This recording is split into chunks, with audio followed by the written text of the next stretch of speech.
I'm Matt Bishar with NAREIT here in Reston, Virginia for the 2015 Leader in the Light Working Forum. Joining me today is Mark Peternell, the Vice President of Sustainability, and Mike Mas, the Senior Vice President of Capital Markets with Regency Centers. Guys, thanks for joining us. Thank you. Thank you.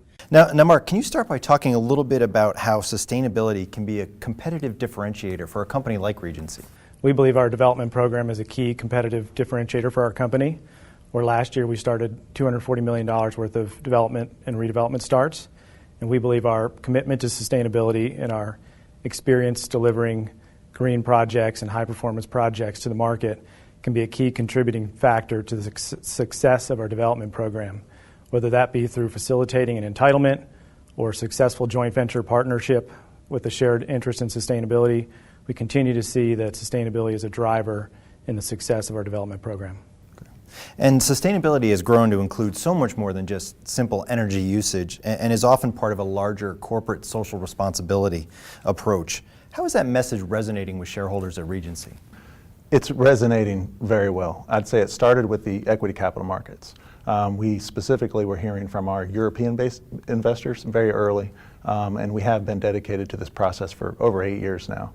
What we've seen then is that they are reaching across the table into the debt capital markets and speaking to our fixed income investors, encouraging them to encourage us to pay attention to corporate responsibility, specifically sustainability.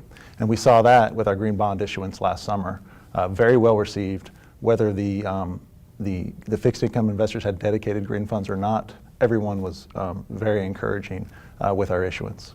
Great. And picking up on the green bond, can you talk a little bit more about that initiative and elaborate on what the response was? Sure. Again, very well received. We, again, are dedicated to this sustainability approach for over 8 years. Mark's been with us for 7, leading the effort. So we felt like it was just a natural extension of that program, and it fit very nicely. We did do some due diligence.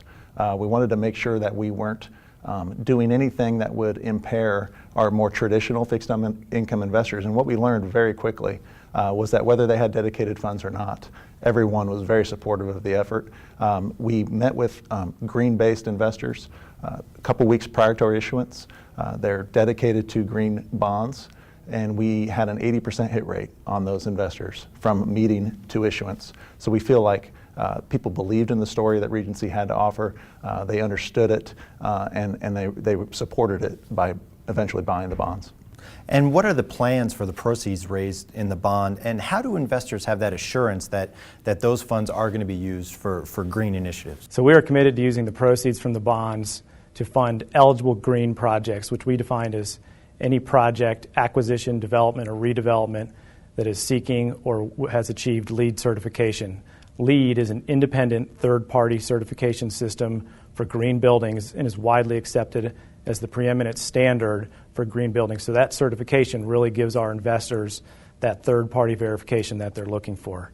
Each year that the bonds are outstanding, we will publish a report available on our website that connects the proceeds from the bonds to those green projects and then highlight key sustainability features from those projects. That report will be accompanied by an assertion from management and an attestation from a third-party accountant verifying the proceeds have been spent for those eligible green projects. Mark, Mike, thank you so much for joining us today. Thank you. Thank you, Matt. Great. For more on this and other REIT news and analysis, be sure to visit REIT.com.